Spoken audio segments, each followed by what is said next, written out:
Hey everyone, Carly here with Garden Design. Today we're going to talk about succulents. Succulents are a great way to dress up a patio, a deck, or a porch, really the areas that you're using most often.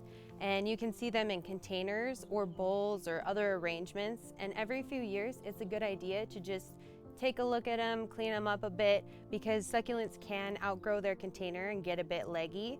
So what you're going to want to do when you're evaluating your container, don't just throw everything out. Oftentimes we can propagate and replant them into that container by taking cuttings or rosettes. And what you would do is you just set them aside on a tray in the shade or any filtered sun, let them callus over, repot them back into a pot or your container, and you'll see it flourish during the growing season. So when taking a look at your planters, you'll see that this guy over here is going strong. It's been with us for about 4 years in this container, and it has plenty of room to grow, so we can leave as is. And this one could use some trimming back just to keep it looking nice and tidy.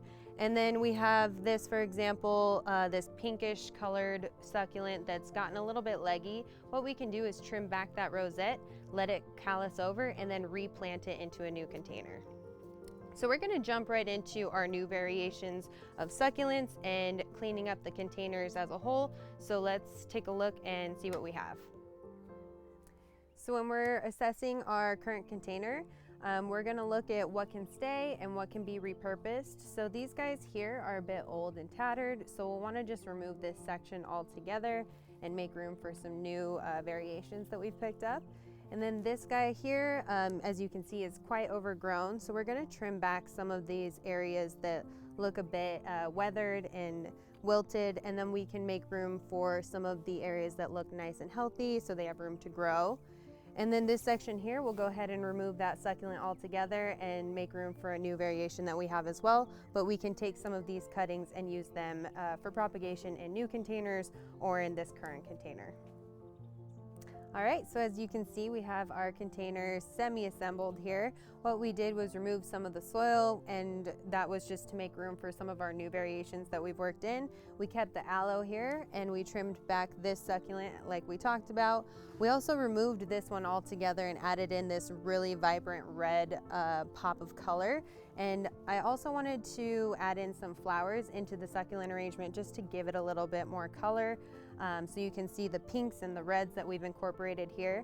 We have this container that's a nice neutral color, so it's always great to elevate it with a nice pop of color. And we have our rosette that has calloused over, so I'm just going to go through finishing up this container, and we can add in a bit of the potting mix, which is a cactus mix, and go ahead and fill in the hole.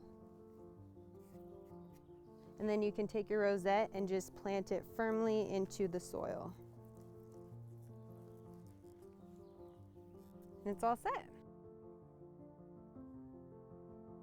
I'm just going to go ahead and finish it up with a little bit more of our top dressing. As you can see, we used a gravel mix, and it'll just help keep the soil in and the moisture. You can also use moss and other top dressings, but I thought that this went nicely with our dusty hues. Okay, so for watering your containers, you'll water them in nicely for the first few months, and then after that you can pull back just a bit. You can always use your moisture meter to measure the levels of the soil and also your fingertips as well. And just a tip, succulents do like to dry out in between watering, so you can always keep that in mind. And you can also add a bit of liquid fertilizer, and you can get it from any online retailer. It's a succulent food fertilizer. And as for sun, you do want to put them in an area that's going to get sun in the morning or the afternoon. It's more of a mild sun. If temperatures get too hot, they can tend to scorch or yellow the leaves themselves, so you want to stay away from that. In temperatures that are 90 to 100 degrees, it's harder to regulate these containers because the sun can be beating right on them. It's a good idea to just keep an eye on your container and make sure that they are well cared for, especially if your climate is a little bit warmer. So thanks for watching. Be sure to share your experiences with succulents in our comment section below, and you can also subscribe to our YouTube channel by clicking the subscribe button.